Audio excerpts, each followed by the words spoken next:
And thanks so Okay, much. thank you very much. So I will be talking in part to some material which is already published, including some that Paolo has just mentioned. But I'm trying to organise some ideas that I've had and systematise them around, in particular, the theorisation of nomadic subjects by Varley, and the ideas I have around the topic of noble savages. And I hope to be able to explain the connection that I'm making here. First, is that loud enough, Paolo? Sorry? Is that loud enough? And I speak fast. I will forget. Please do yell. No problem at any point. But I do have the words on the slides as well of the important things. So, first, just some visual context to say a little about who I am. I've always worked on land and housing in urban Mexico. These are photographs from my PhD work in Mexico City in the early 1980s, followed subsequently by work on rental housing in Guadalajara and Puebla in Mexico in the mid-1980s. I've continued to work in Guadalajara in particular, and I have continued to work throughout my career one way or another on urban informality, which I will be saying plenty about today. But as Paolo also mentioned, I first really started to think about ideas around unwanted mobility in relation to home, in connection with my father's dementia over the last 10-15 years of his life, and his eventual move from my childhood home, pictured on the left, to a care home for older people, and the distress that that caused him and others. So, where to start? I could pick all sorts of starting points, but let me start with this one.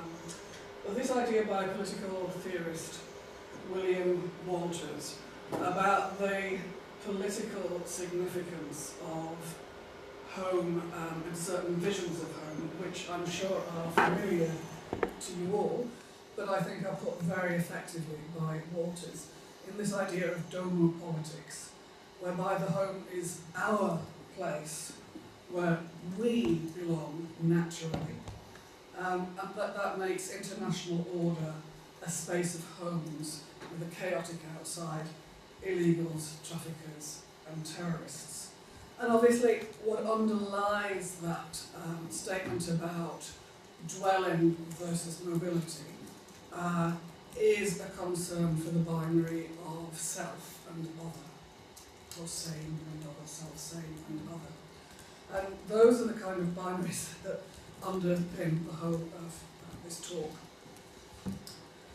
Because clearly the writer to that original quote by Walters is that this game, international order as a space of homes, configures things as us versus them. This is a picture of the Mexican-US border wall from the Mexican side. So absolutely clearly us, them, self, other, etc.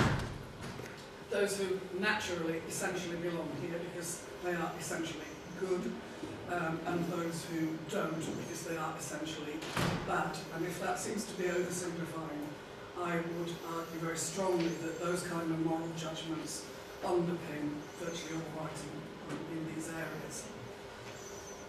So, in recent decades, there has been an interest in mobile subjectivities, and in theorising identity in terms of mobility rather than fixity and essence, in order precisely to challenge that self-other dwelling mobility binary. And I could take all sorts of ways into this, but as I say, I've become interested in the work of Rosy Braidotti because I'm a feminist cultural geographer, so as a leading feminist theorist, obviously her work is of interest to me.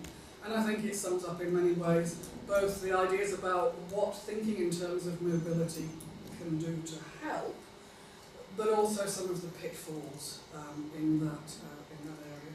So I'm referring in particular to a 1994 book, Nomadic Subjects, and to her riposte in the 2011 revised edition of that book, her riposte to some of her critics. As she put it at one point in the 1994 book, all that counts is the going. She talks about the nomadic subject as the kind of subject who has relinquished all idea, desire, or nostalgia for fixity. Nomadic consciousness is a form of political resistance to hegemonic, fixed, unitary, and exclusionary views of subjectivity. And that is clearly the view of subjectivity underlying the quote from Walters that I started with. So the emphasis, the idea of the fixed and the unitary and the exclusionary subject is crucial. So nomadic subjects as a way of thinking that helps, she hopes, to challenge the unitary subject and its exclusions. In this kind of approach, mobility is understood as a principle of freedom and creativity. Now, Braidotti draws heavily on, is inspired to a large extent by the work of Deleuze and Guattari, and specifically their nomadology, which they call the opposite of a history. Or to specify, maybe I'm going to be speedier than I thought, but that's all right because I need time to explain some transitions in the middle. Let's not worry about that. As in the words of Christopher Norris, nomadic thinking or nomadology for them means a thinking that abandons the security of method and system, that adopts the line of flight. Intensities of impulse and desire that would offer a route of escape from this authoritarian regime of truth, knowledge and representation. Lines of flight represented often, as you almost certainly know, in the figure, for example, of the riser.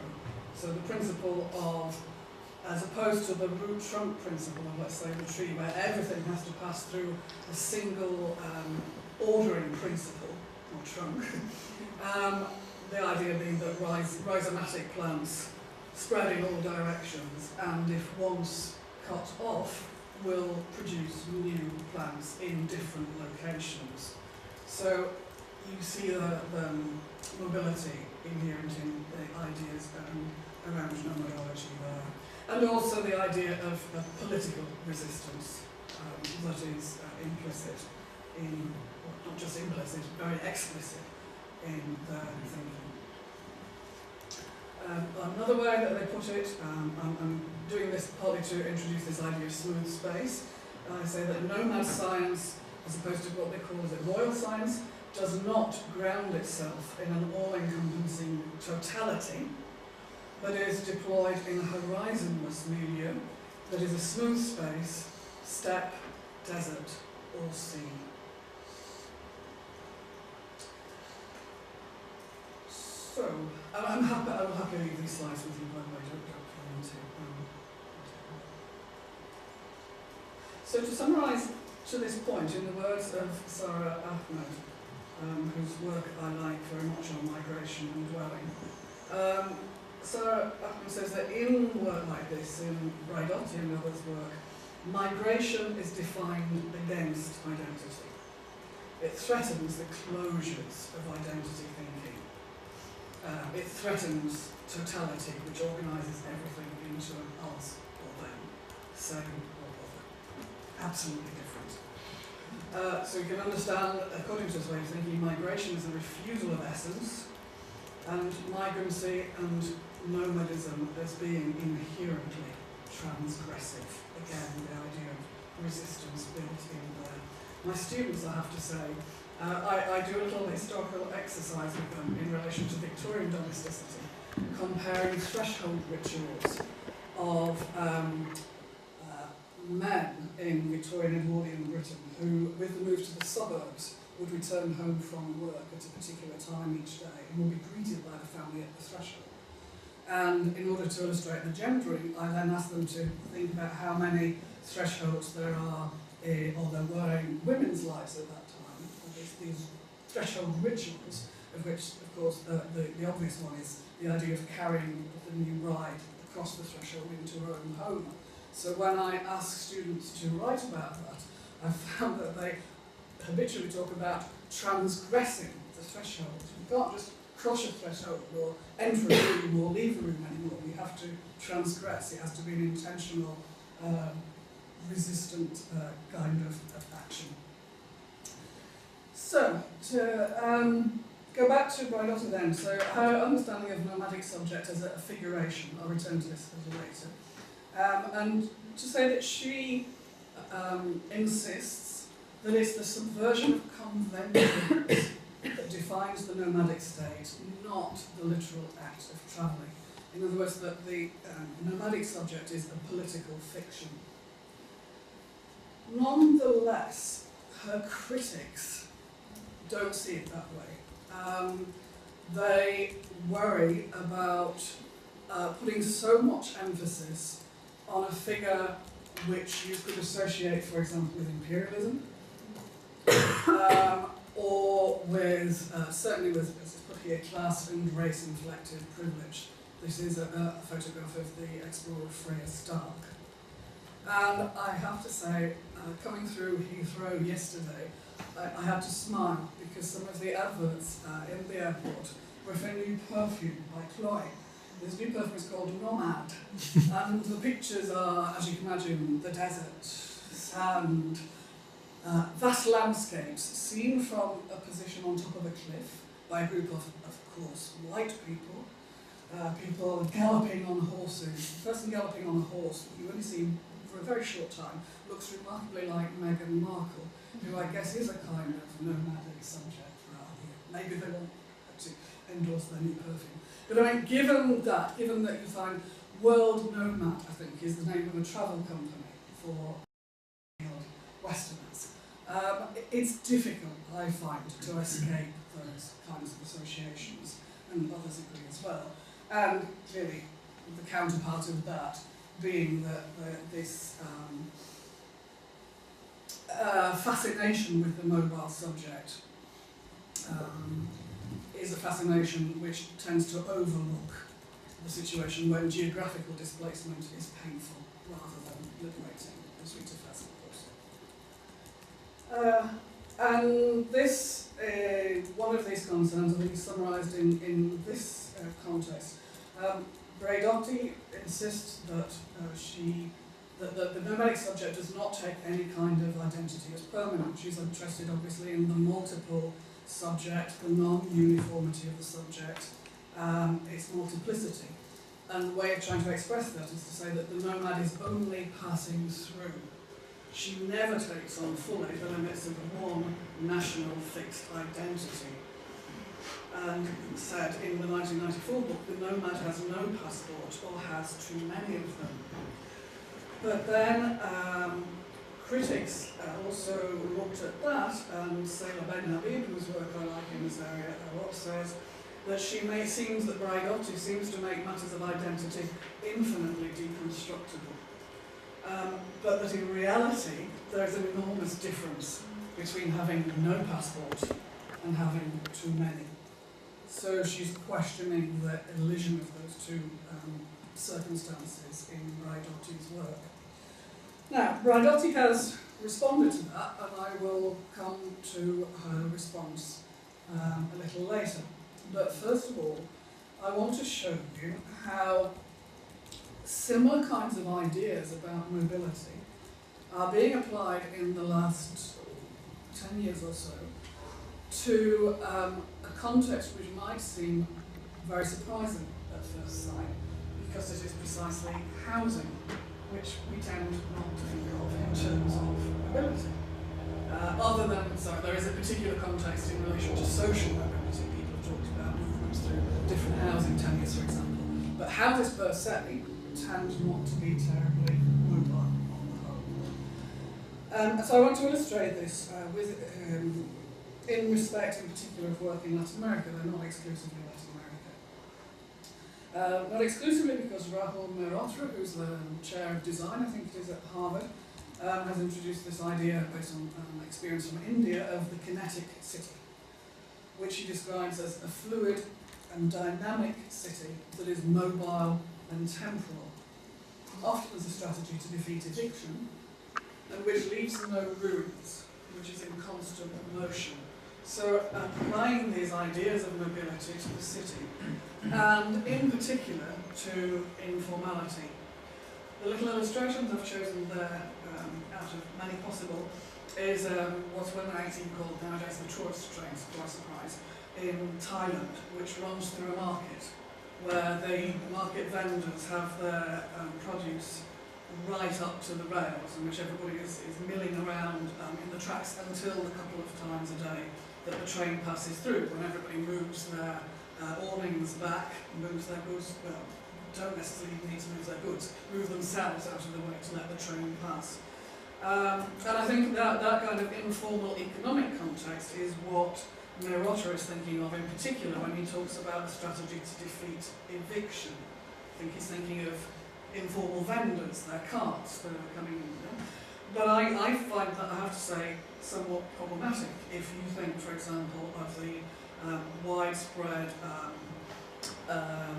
demolition of informal housing in different parts of the world at different periods. I worry slightly about that, because you could say, well, if it's a strategy to defeat eviction, if, as we go on to see, you can talk about informal housing in terms of rhizomes springing up elsewhere, if it's removed here, well, that risks being a legitimation, it seems to me, for demolition and displacement of the residents. And saying they're just going to be as well off elsewhere, which is patently not true.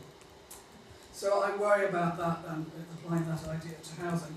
If the other image puzzles you, that is a bungalow from the southern USA, imported into Tijuana in Mexico and used to provide a convenient ready-made second story to an informal home. So there perhaps you've got mobility in housing, the mobility of that bungalow. So that's the kinetic city seen from an Indian perspective in his writing. But the preference for these metaphors serves the same purpose. It's to overcome or to try and address binaries. In this case, the distinction between the formal city and the informal city. So, as one of the architects of the favela bairro upgrading program in Rio de Janeiro put it, that talked about the need to overcome the trauma of this formal-informal division, which is depicted, okay, there by an upgraded house, but I think the classic image, which you would probably seen from the internet, is this one from Sao Paulo, with the wonderfully ironically named favela Paraísopolis, Paradise Town, on the left, and the formal city on the right. So that is the trauma that is to be overcome, is the idea. Another example from Mexico City this time, in the words of Rebecca Byron, she's not endorsing this view, she says it's for many people, not her. Mexico City embodies two dichotomous worlds, a pre-modern, indigenous, informal, poverty-based squatter culture, and a hyper or postmodern, multicultural, teleconnected, globalized all-world city. The inaccuracies of, for example, calling informal, massive areas of informal housing around Mexico City indigenous is just one of many inaccuracies in that dualism there. So it's about overcoming these divisions, for example, addressed in the Favela Bairro program, which is all about converting favelas, upgrading them into conventional neighborhoods or bairros in Rio. Now, one, I think Brazilian French architect goes a little further than that. She rejects the idea of the bairro as, or if you like to put it, integration into the formal city as an ideal, on the grounds that bairros are boring, ordinary neighbourhoods, as she puts it, and that favelas have a distinctive culture of their own. I'm sure you can imagine what kind of things we're talking about. And she actually calls the favela un espacio movimento, a space in movement. Now, talking about it in terms, for example, these are translations because it's in French, neither here nor there, in constant movement towards the unknown and in-between space. Now, what she is referring to, what these kinds of mobility analogies mean in relation to housing, informal housing, is that it takes a long time to build your own house on land which you've occupied normally illegally. So that therefore you're living there in the first place without services, which is quite a challenge. So imagine trying to mix cement without ready access to a water supply, for example. So informal settlements tend to look very much like building sites because that is precisely what they are. And they change over time as people, originally you may be able to afford no more than to put up a shack of recycled materials. But over time, bit by bit, as you can afford it, you replace those materials by more durable materials. And bit by bit, you petition and local authorities introduce services and so on. Over time, virtually all these areas grow upwards as well as people add a second or a third story to their houses. So that's the basis for these kinds of ideas, that things change from one day to the next in these areas. It's not that the homes are literally private, that things change, so they are in between spaces. But on this basis, Bernstein-Jacques and other authors in this vein talk about the informal housing in terms of a refuge, the shelter, the temporal, the provisional, which they rate positively in opposition to dwelling, the permanent, the fixed, the boring, ordinary, conventional neighbourhoods, the formal city. So you can see there, I think, already a reverse valorisation of formal and informal cities associated with this idea of housing as mobility. Again, this draws very much on Deleuze and Guattari. So some authors have talked about Caracas in this case, somewhat imaginatively in terms of rhizome-like shapes. The word rhizome figures a lot in these kinds of accounts of informality in Latin America. So to do smooth space and nomads, strangely enough, because Deleuze and Guattari themselves talk about a counterattack against the town, coming from sprawling, temporary, shifting shanty towns of nomads. And this has been picked up fairly literally, I would maintain, by authors writing about urban informality in Latin America, who compare informality to smooth space, a la Deleuze, and say that this emerges within the striated space of the city, but refuses to conform to the rules it, the city, attempts to enforce. The rules in question are, what they call striation in this case, as Dennis and Kellett suggest, appear to be no longer relevant for these inhabitants. And amongst those they include things like formalisation, which is property titling, which is something I've worked on a lot and could say more about at the end if you're interested in this context, property tax registration, and even house numbering. Now, I simply can't agree with that, because whether you think that all these processes are good things or bad things from the point of view of the residents of informal settlements, they most certainly have practical consequences for them. So to say that they're no longer relevant, I really find it very difficult to understand that. Now, so to summarise this kind of approach to mobility in relation to the city and informality and so on. Here, Simone and Woodrow introducing a comparative set of papers in the International Journal of Urban and Regional Research, looking at 6 different cities around the globe. And they talk in the introduction approvingly of mobilities, migration, immigration, resisting colonial emplacement, yearning for a home. And they contrast that with the crushing weight of state domination, efforts to regularise, normalise, settle down, erase the past, and entrench spatial hierarchies. So I think that quotation really captures essentially mobility as resistance, I guess you'd say, and the opposite being the spatial hierarchies, smooth striated, formal, informal, etc., etc. Now, this bit is where I may find it a little more difficult to explain. This is the new bit. I'm trying to make some links here. To go back to Braidotti. As I said, Braidotti has responded to her critics in the 2011 book, insisting that her nomadic subject pursues the same critique of power as black and post-colonial theories, not in spite, but because of the fact that it's located somewhere else. And she complains about her critics' obsession with the sociology of travel and the breastbeating of white guilt and so on. So quite an in-your-face response to her critics. She insists that the nomadic subject is not a metaphor. Instead, well, as I said earlier, it's political fiction. Another way of thinking of it is a critical or theoretical navigational tool, if you like, a guide to where we ought to be going.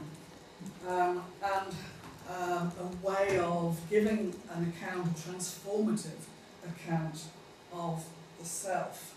As she puts it, the point is the relocation of identities on new grounds that account for multiple belongings and that therefore help us to form a non-unitary vision of the subject. Amongst those, and therefore she says her nomadic subjects, she denies this accusation of privilege. She says that some of her nomadic subjects are, not hers, but what she means by that, would include the homeless, migrants, I won't bring out, but very, very contrasting categories. So yes, tourists, high-flying professionals, humanitarian workers, expats, alongside the homeless, the migrant, exile, refugees, and so on. She includes even people who are not necessarily literally mobile, like the raping war victim, so mobile, if you like, in another sense, or the citizen of a country that no longer exists. So trying to make the point, there's not necessarily literal mobility involved, though most of these figures, I think she has chosen because they are, in some sense or other, mobile figures. So what she's doing, I think, here is she's insisting, to go back to the Ben Habib quotation, she's saying, no, I mean, she herself says that there is a very great difference, you're right, between having no passport and having too many passports, but she denies the accusation of eliding them or of letting them be equated with simple privilege. So in other words, she's following a principle which I heard her speak to. She came to UCL to give a series of seminars about 18 months ago, and it was fascinating. She insists on the and, which I utterly agree with. Yes, the denial that this is an account of the privileged subject. On the other hand, well, I think when I say not convinced, I put a question mark because clearly these critics are writing before Braidotti's rebuttal. I haven't seen anybody speak back to that.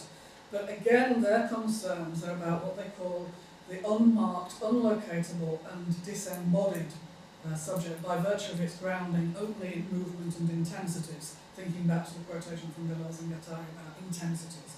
And certainly Braidotti embodies that here. It's like listening to a waterfall of ideas delivered with huge passion and utter sincerity, but also out a devastating sense of humour, which really makes it very enjoyable. It's very, very difficult not to go along with her. But again, her critics like Ahmed complain. They say that the trouble is because the one embodied subject she actually talks about in any length is herself. This has the effect of flattening out real and substantive forms of difference into a form of indifference. Braidotti insists that she is talking about the embodied. She talks about all these different categories as representing or presenting a highly specific geopolitical and historical locus, where the history and belonging are tattooed on the body. So she insists on the embodied, material, if you like, realities of these different subjects, and the difference between them, but the critics are still not completely convinced. And I say one of the reasons why is because of the extent to which she talks about her own biography, her own moves from Italy to Australia, to France, the Sorbonne in the 1960s, to the US, to Utrecht, where she's based nowadays. And when you hear her, it's entirely understandable why, because those movements have brought her in contact with some of the major trends of late 20th century philosophical debate and discussion. She has the most fascinating repertoire of connections, literal personal connections, and how they relate to different branches of philosophy, and particular differences between US and European branches of post-structuralist philosophy. So you can understand why, and it's important to stress that she does this, as she puts it, as an act of accountability.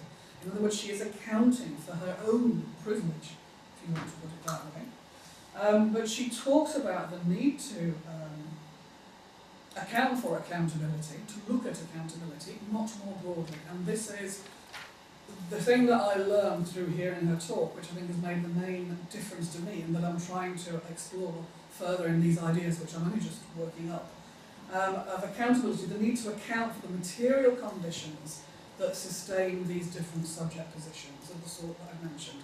The nomad on the one hand, the humanitarian worker, the expat, and so on. She talks about the need of a sense of accountability for one's locations, which can only be developed with others. In other words, it's the way that others respond to us as well that is part of that accountability. So she talks about her own biography as a matter of accountability, but she's actually meaning it much more, and therefore to begin with I discounted it a bit, because I thought she's kind of excusing her own privilege, if you like, or something like that. But she means it much more seriously and much more broadly, and she refers to Levinas. I haven't read Levinas, it's on the list of things to do for me to develop these ideas, but she's absolutely serious that everybody, however underprivileged, is accountable. Right? And I think that's a really important clue to thinking through certain things. Why? And these are my ideas, which I'll try to explain here. I'm still ambivalent about the nomadic subject. I think it's very difficult to get away from the idea of privilege inherent in that, she says not metaphor, but that use of that particular reference. So I'm ambivalent about that. I fully understand that she does not understand it as in terms of privilege. But then I think, what about the others? In those seminars, I explained to her my concerns about the use of Deleuze and Guattari in relation to housing in Latin America. And her response is, well, there's an awful lot of nonsense written about Deleuze and Guattari. So by analogy, I think it's probably quite a lot of nonsense. Not nonsense written about her, but that her ideas are probably put to uses which are quite different from what she would intend. I know intentionality is a big issue there, but so what I'm trying to suggest is that despite what she says, and I think entirely sincerely, I still think that others of us, as it were, still tend to confuse figuration, that is, mobility as becoming, this idea behind the nomadic subject, with actual nomadic or migrant groups, and habitually valorize the groups in question, in words, inverting the self-other binary, not challenging it, not undermining it, not complicating it, simply turning it on its head. And my thesis is that without accountability, this creates noble savages. In other words, the groups who, in the doma politics, as it were, scheme of things, are inferior or threatening or problematic groups, become valorized, if you like, become heroic characters, or noble savages. And that's particularly problematic. Here's a picture for you to break this up. This is sometimes called West Indies landscape by Dutch artist Jan Moster, 1535. It's meant to be the one of, if not the first, European depiction of the Spanish invasion of the Americas. There are debates about where, some people think West Indies, some people think Mexico. The current agreement seems that it's probably New Mexico, it's now the US, and Wikipedia suggests, I confess I use Wikipedia, that it depicts the arrival of from Mexico, of the conquistador Coronado in search for gold in what we call the 7 towns of gold in the New Mexico, Arizona areas of the Zuni peoples.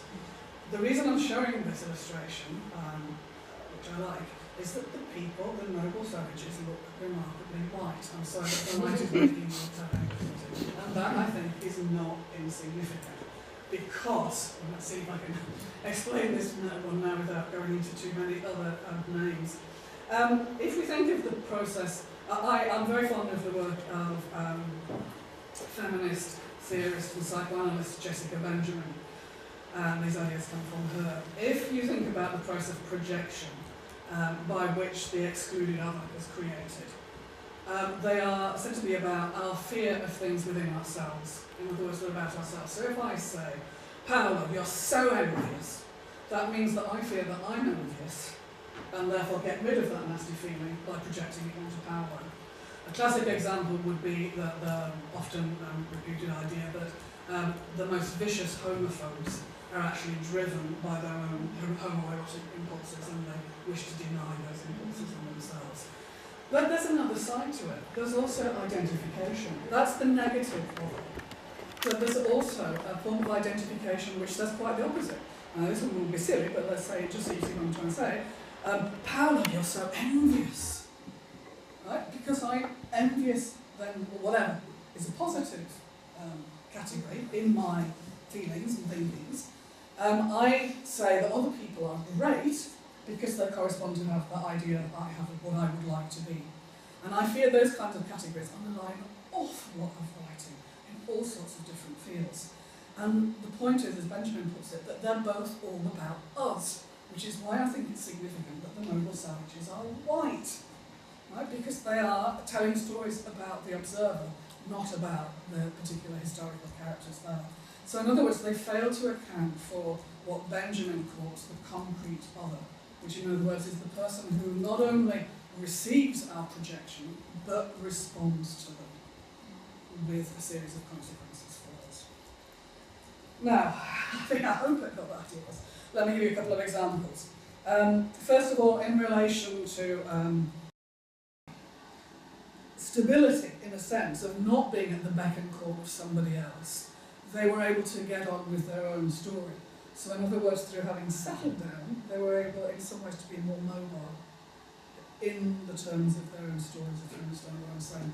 So what I'm trying to say is actually, if you bother to talk to people, it's a far more complex story than these valorizations of mobility allow for. And just to finish, with one quotation therefore from a feminist geographer who has written quite a bit about this, and whose work I admire a lot. Jerry Pratt talks about the movement inherent in Varley. I could say more from her work about binaries, but given that it's 12 o'clock and you asked me to do 45 minutes, I'll leave it there for now. I hope that makes sense this time.